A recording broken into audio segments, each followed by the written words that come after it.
Spire.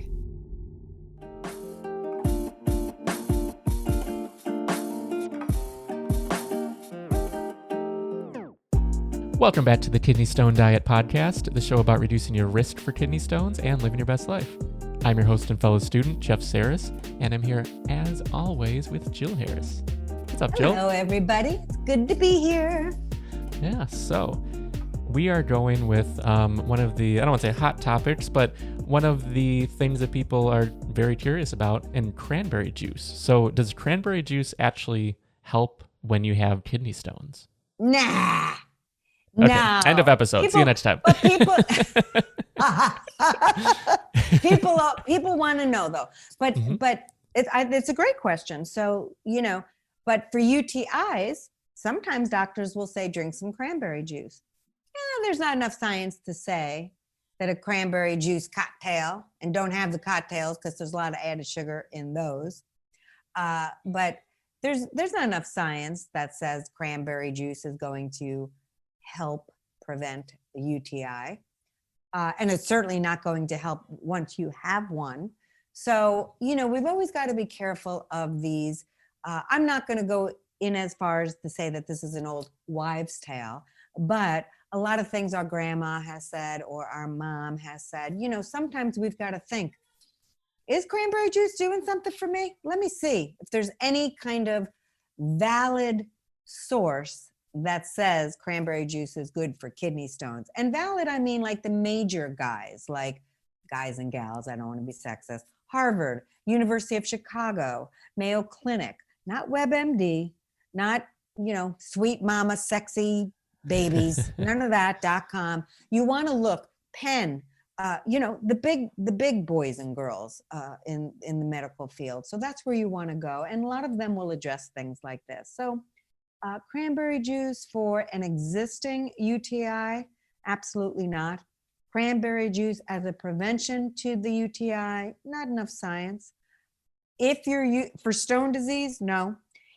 Cranberry juice in general, if you wanted to have it as part of your daily fluid intake, sure, have it, but get the least amount of sugar. I will go as far to say as have a little bit of splash of cranberry in your water, okay, to flavor it.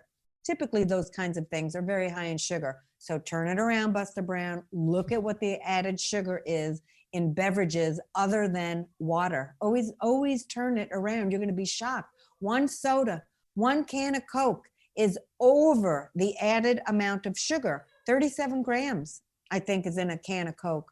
37 grams of added sugar is in a can of Coke. That's more than the 25 grams of added sugar a woman is allotted each day. And men are supposed to get no more than 37.5. I give them the extra half, 38 grams of added sugar a day. One soda, people, don't do it. Put it down. Might as well smoke a cigarette. No, don't do that either.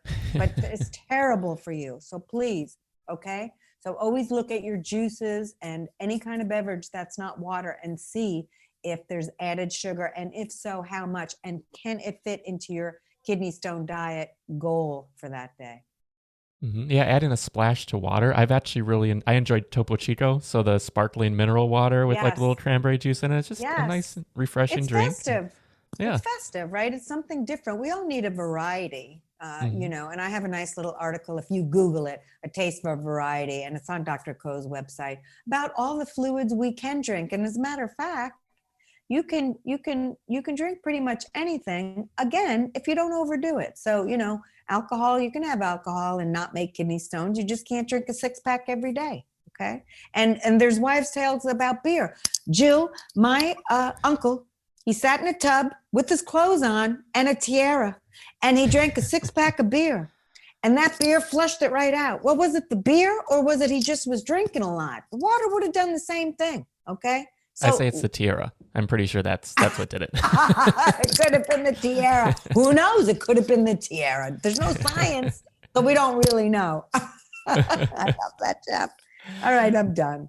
Oh yeah. So actually, in terms of like potions and like the trickery, like maybe not trickery, but the things like assuming cranberry juice. What are some of the other big ones that people talk about? I know apple cider vinegar, which we talked about in an entire episode. Yeah, that's been a show. Chanca I never know how to say that. It's a pill that? you can take, and it literally means stone breaker. That will not break up stones. And people will say, "Oh, I passed the stone after taking it."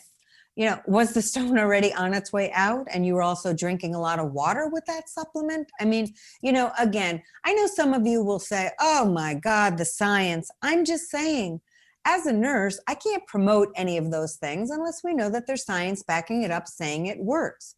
If your aunt took it and her stone fell out of her, I'm going to always push back. Was it the Chanca, or was it she was moving around, she was drinking her fluids, and that stone was just ready to pass?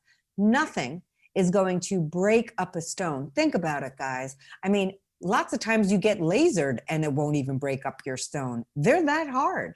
So the only stone that can be broken up with a med is uric acid stones. They can be broken up when we alkalize your urine. So typically uric acid stones are made because your urine is acidic.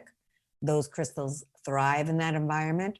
And when we make the urine a little bit more alkaline with potassium citrate, we can break up those stones, but that's the only stone. And most stones are calcium oxalate. So no supplement is going to break up a stone. Please know that and save your pennies, okay? I hate for people to spend their money thinking they're going to find a fix for something when they're sick and they're just strapped for money anyway, and now they're going to spend what little they have on some remedy that doesn't work. That bothers my heart. I don't like that.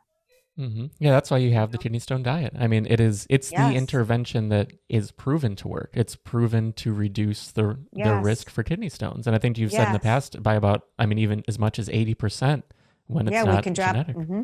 Yep. And here's the thing. People are like, "Jill, why can't I take the pill? It's natural." Ain't nothing more natural than changing your diet, people. Eating more fruits and vegetables, not overeating bad food or unhealthy food. I don't like the bad, good food thing. Unhealthy food, there's nothing more natural than that.